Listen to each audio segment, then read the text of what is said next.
আসসালামু আলাইকুম। এই পর্বে আমরা আলোচনা করব অধ্যায় 6 থেকে জ্ঞানমূলক প্রশ্নগুলো নিয়ে আলোচনা করার চেষ্টা করব। তো আমরা প্রথমে যদি এখানে তাকাই তাহলে দেখতে পাচ্ছি বলা হচ্ছে রাষ্ট্র কাকে বলে। তো আমরা জানি রাষ্ট্র গঠন করার জন্য 4টি উপাদানের প্রয়োজন হয়। 4টির যেকোনো একটি যদি কমতি থাকে তাহলেও রাষ্ট্র গঠন করা সম্ভব হয় না। 4টির উপাদানের একটি হচ্ছে জনসংখ্যা, অপরটি হচ্ছে ভূখণ্ড, সরকার এবং সার্বভৌমত্ব। এর যেকোনো একটি অনুপস্থিত থাকলে কি গঠন করা সম্ভব হয় না? সরকার গঠন করা সম্ভব, রাষ্ট্র গঠন করা সম্ভব হয় না। এবং এই সবগুলোকে নিয়ে একটি পূর্ণাঙ্গ স্থায়ী প্রতিষ্ঠানকে বলা হয় হচ্ছে রাষ্ট্র। অ্যারিস্টটলের মতে রাষ্ট্র কি? অ্যারিস্টটল হচ্ছে রাষ্ট্র নিয়ে একটি খুবই গুরুত্বপূর্ণ একটি উক্তি বলে গিয়েছেন, সেটা হচ্ছে স্বয়ংসম্পূর্ণ জীবনের জন্য কতিপয় পরিবার ও গ্রামের সমন্বয়ে গঠিত সংগঠনই হচ্ছে রাষ্ট্র। পরবর্তীতে সবথেকে গুরুত্বপূর্ণ যে রাষ্ট্র সম্পর্কিত যে প্রামাণ্য সংজ্ঞাটি রয়েছে সেটা হচ্ছে গার্নারের। উনি বলেছেন রাষ্ট্র হলো বহু সংখ্যক ব্যক্তি নিয়ে গঠিত এমন এক জনসমাজ যারা নির্দিষ্ট ভূখণ্ডে স্থায়ীভাবে বসবাস করে, যা বহিঃশক্তির নিয়ন্ত্রণ হতে মুক্ত এবং যাদের একটি সুসংগঠিত সরকার আছে, যে সরকারের প্রতি ওই জনসমাজ স্বভাবতই অনুগত। মূলত এরিস্টটল সংজ্ঞা থেকে এই সংজ্ঞায় অনেকগুলো বিষয় হচ্ছে ফুটে উঠেছে, যার কারণে এই সংজ্ঞাটি খুবই গুরুত্বপূর্ণ।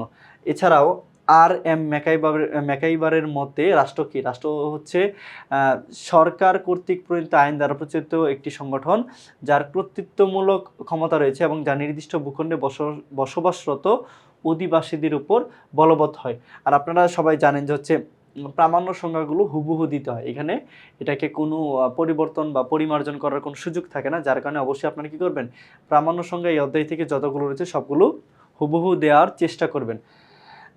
আধুনিক রাষ্ট্রবিজ্ঞানের রাষ্ট্রকে কি বলে আখ্যায়িত করেছেন? এটা হচ্ছে সর্বজনীন কল্যাণ সাধনকারী এবং মানুষের স্বাধীনতা ও ব্যক্তিত্ব বিকাশের জন্য অপরিহার্য প্রতিষ্ঠান হিসেবে আখ্যায়িত করেছেন।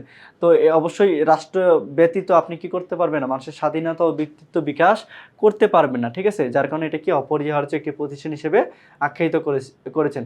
এরিস্টটল কোন দেশের অধিবাসী? সেটা আমরা সবাই জানি, হচ্ছে প্রাচীন গ্রিসের অধিবাসী ছিলেন হচ্ছে এরিস্টটল। তারপর হচ্ছে রাষ্ট্রের প্রাথমিক উপাদান কি? রাষ্ট্রের প্রাথমিক উপাদান হচ্ছে জনসমষ্টি, বা একবার শুরুর দিকের যে উপাদানটি প্রয়োজন হয় সেটি হচ্ছে জনসমষ্টি। রাষ্ট্র গঠনের মুখ্য উপাদান কোনটি? মুখ্য উপাদান হচ্ছে সার্বভৌমত্ব। আর সার্বভৌমত্ব ধারণাটা কি? এটা হচ্ছে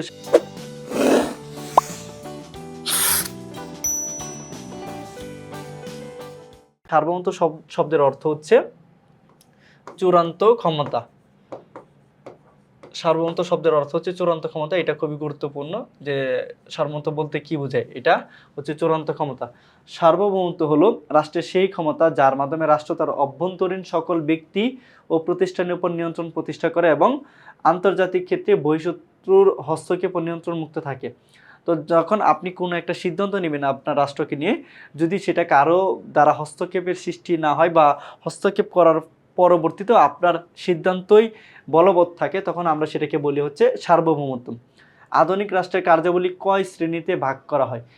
দুইভাবে ভাগ করা হয়, একটা হচ্ছে মুখ্য এবং একটা হচ্ছে গৌণ। দ্য মডার্ন স্টেট গ্রন্থের রচয়িতাকে? এটা রচয়িতা হচ্ছে আর.এম. ম্যাকাইবার। নাগরিক কাকে বলে?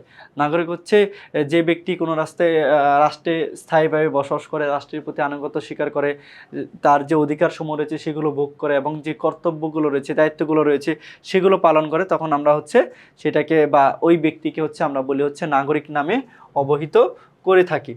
পরবর্তীতে বলা হচ্ছে নাগরিকত্ব কি? নাগরিকত্ব হচ্ছে এই যে সেম জিনিসই, যারা হচ্ছে রাষ্ট্রের রাজনৈতিক অধিকার এবং হচ্ছে নাগরিক সুবিধা ভোগ করার পাশাপাশি কি করে, রাষ্ট্রের অর্পিত দায়িত্ব এবং হচ্ছে কর্তব্য পালনে বাধ্য হয়, তাদেরকে হচ্ছে নাগরিকত্ব বলে, বা এই বিষয়টিকে নাগরিকত্ব বলে।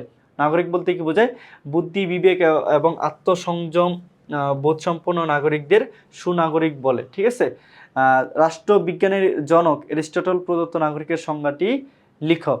এরিস্টটল নাগরিকের সংজ্ঞায় বলেছেন সেই ব্যক্তির নাগরিক যে নগর রাষ্ট্রের প্রতিনিধিত্ব শাসন কার্যে সক্রিয়ভাবে অংশগ্রহণ করে।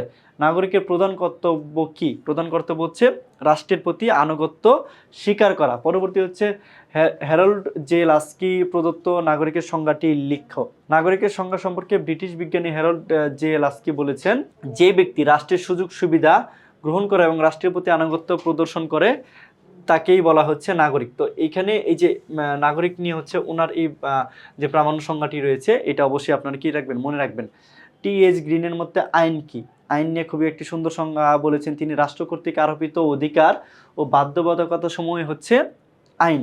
সামাজিক প্রথা কি? সমাজে প্রচলিত বিভিন্ন ধরনের রীতিনীতি, আচার আচরণ ও অভ্যাস হচ্ছে সামাজিক প্রথা। আইন কাকে বলে? আইন হচ্ছে সমাজের স্বীকৃত লিখিত বা অলিখিত সেই সমস্ত আইন যেটা কি সবাই মানতে বাধ্য থাকে, এবং যদি না মানে তাহলে কি হয়, শাস্তির আওতায় নিয়ে আসা হয়। তো এই রীতিনীতি বা বিধিবিধান সময় হচ্ছে কি আইন। উড্রো উইলসন আইনের সংজ্ঞাটি কি আর কি, সেটা হচ্ছে আইন সম্পর্কে উড্রো উইলসন বলেছেন, আইন হলো সমাজের সেই সকল প্রতিষ্ঠিত প্রথা ও রীতিনীতি যেগুলো সমাজ ও রাষ্ট্র কর্তৃক স্বীকৃত এবং যা সরকারের অধিকার ও ক্ষমতা দ্বারা বলবৎ করা হয়। আইনের সবচেয়ে প্রাচীনতম উৎস কি?